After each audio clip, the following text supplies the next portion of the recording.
So, what happens when your life doesn't just go off script, but the script itself gets completely torn to pieces?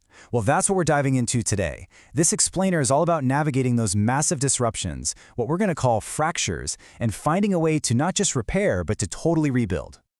And this quote, man, this gets right to the heart of it. It's about reframing those brutal trials not as just random chaos, but as a kind of initiation. Yeah, they strip you down, they take away all the illusions, but they also give you the pieces you need to build a new, wiser version of yourself. Okay, so let's be clear on what we mean by a fracture. This isn't just a bad day or a minor setback. No, this is a fundamental break. It's that moment when the story you thought you were living just comes to a dead stop, and you're left standing there, looking at the ruins of what you thought your life was going to be. I really want you to think about that for a second. Have you ever had that? A moment so big it just cleaves your life in two? There's the before me and the after me. Understanding that split is really the first step in this whole journey we're about to map out. So where does a story like this even begin? In this first section, we're going to see how sometimes the biggest fractures start with something really small, like a tiny splinter right in your core. To get this first fracture, you have to understand the power of a name. Seriously, it's so much more than a label. For ages, cultures have seen it as a vessel for your very essence. The ancient Egyptians, they believed knowing someone's true name gave you power over them. In Kabbalah, letters are literally divine sparks that create reality. So your name is kind of like a piece of your source code. Just keep that in mind. And for the person whose journey we're following, that first big fracture came from a simple typo, a misspelled name when he was 19. It sounds small, right? But it wasn't just an inconvenience, it was a glitch in his code. It basically just stopped the growing up script that everyone else seemed to be on, and it became that first painful splinter in his identity. So from that one little splinter, things, well, they escalate.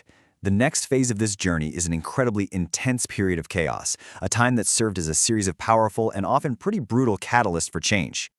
And it's so important to understand this idea of ordeal medicine. This is not about having fun. This isn't recreational. These are experiences that are basically transformative trials. They're designed to be brutal, to break you down so that you can break through to something new. And the next decade, well, it was full of them. You can see how the fractures just started to pile up. After the name thing at 19, there was a really harrowing experience in 2010 that led to a full-on ego death.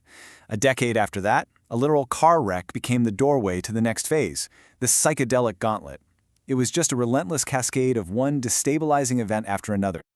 But these experiences weren't just random chaos. They each did something specific. Think of them like keys to different forbidden libraries in the mind. The mushrooms, they unlocked and amplified every single buried fear. LSD was amazing at deconstructing reality, taking it all apart, but it had no idea how to put it back together. And DMT? Wow, that was just a straight-up rocket ship to the source code, dropping these unfiltered, overwhelming truth bombs. After all that chaos, all that deconstruction, a massive shift happens. This is the real turning point. It's where the whole perspective changes, from feeling hopelessly behind in life to suddenly realizing you have a chance to start all over again.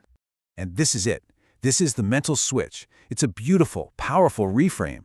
You go from seeing yourself as stuck or delayed or broken to seeing yourself as being in the middle of a rebirth. It's just a simple change in wording, but you know what? It changes everything.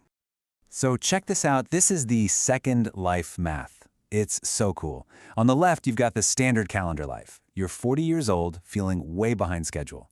But on the right, you have the second arc. You just subtract those 19 years that felt paused after that first fracture, and boom, suddenly you're 21 again. You're not delayed, you've got depth, you're not stuck, you're rebirthing with a whole new runway in front of you. You know, what's really wild is that this isn't just some mental trick. It actually has a fascinating parallel in neuroscience.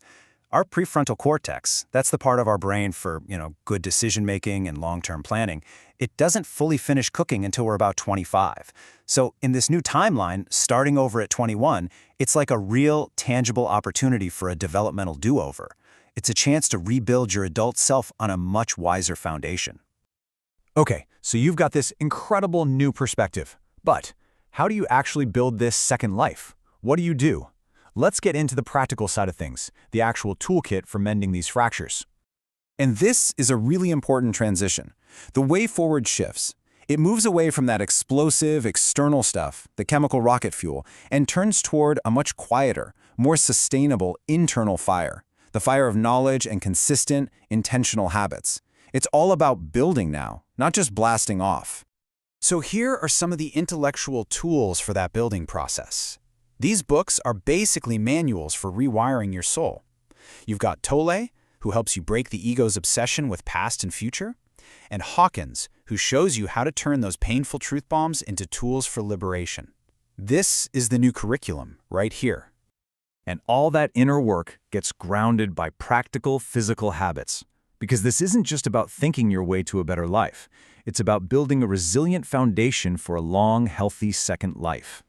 And these are powerful, science-backed steps, from what you eat to how you move to getting enough sleep. Even meditation, which has been shown to affect aging all the way down to a cellular level.